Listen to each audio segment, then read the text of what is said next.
है दोस्तों, मैं सुमित कुमार और आप देख रहे हैं स्टूडेंट ऑफ आर्डर हुए। दोस्तों, मैं आज बात करने वाला हूँ एसएससी जीडी में स्कोर कैसे बढ़ाएं। अगर आपके स्कोर जो है 50 के अंदर रहता है, 50, 51, 52, 48, 49 ऐसे रहता है ना, तो आप इस स्कोर को अपना 60 प्लस कैसे पहुँचे अभी, है ना। तो इसके ऊपर मैं बात करूँगा।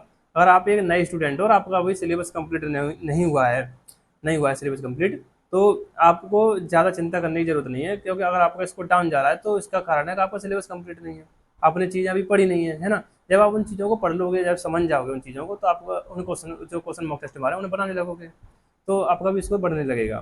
तो अगर आपका स्कोर डाउन ही जा रहा है और आपका सिलेबस कंप्लीट है तो टेंशन मत लो। आप पहले अपना सिलेबस कंप्लीट कर लीजिए और फिर अच्छे से प्रैक्टिस करना और रिवीजन करना जीएस हिंदी का, ठीक है। तो आपको ये करना है।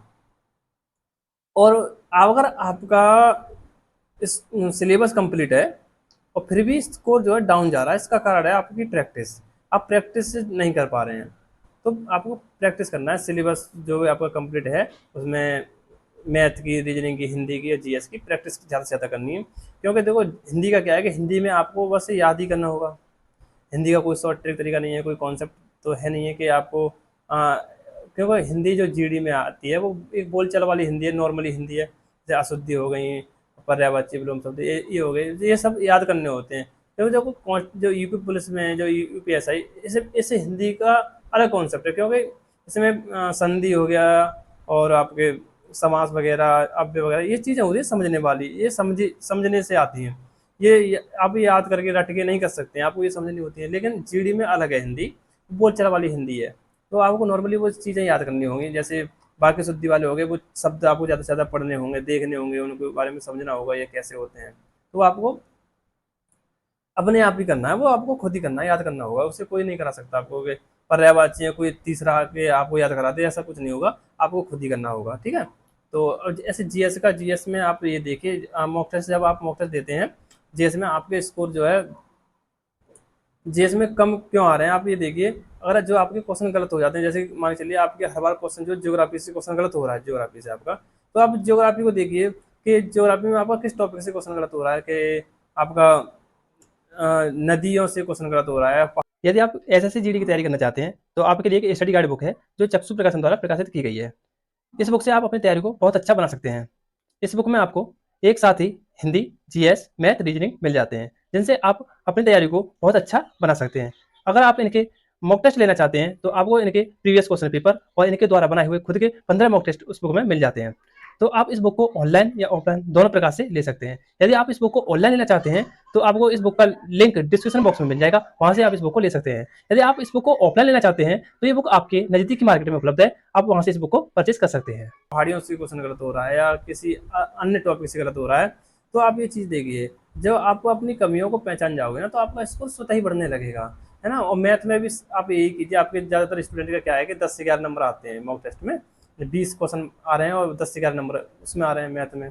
तो इसका आपको करना क्या है कि आपने मैथ तो पूरा पढ़ लिया है, आपके पास प्रैक्टिस नहीं है और आपने अभी सिलेबस कंप्लीट करने के बाद में रिवीजन नहीं किया टॉपिक का।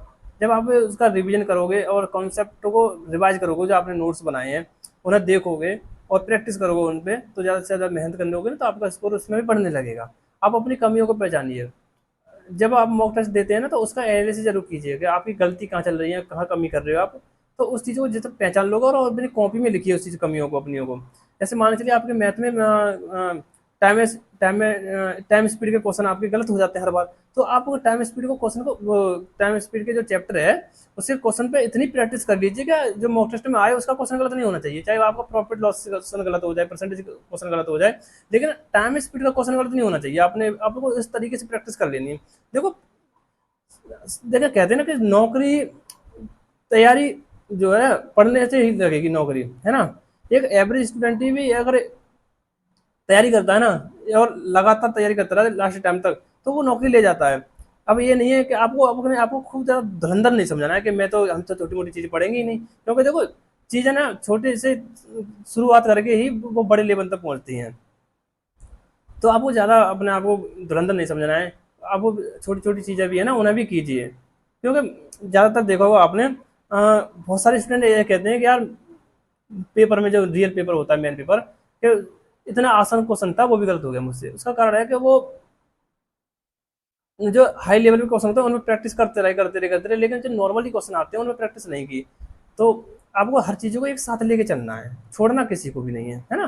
तो अपनी प्रैक्टिस करते रहिए और इसको बढ़ जाएगा। आपको अपना जो है एनालिसिस कीजिए, अपनी कमियों को पहचानिए, और आपका सिलेबस कंप्लीट है, पहले सिलेबस कंप्लीट कर लीजिए और रिवीजन ज़्यादा से ज़्यादा, प्रैक्टिस आपको ज़्यादा से ज़्यादा करनी है, बस इतना ही है। प्रैक्टिस करते रहिए, बस कुछ नहीं यार, प्रैक्टिस करो और रिवीजन करो, हो जाएगा।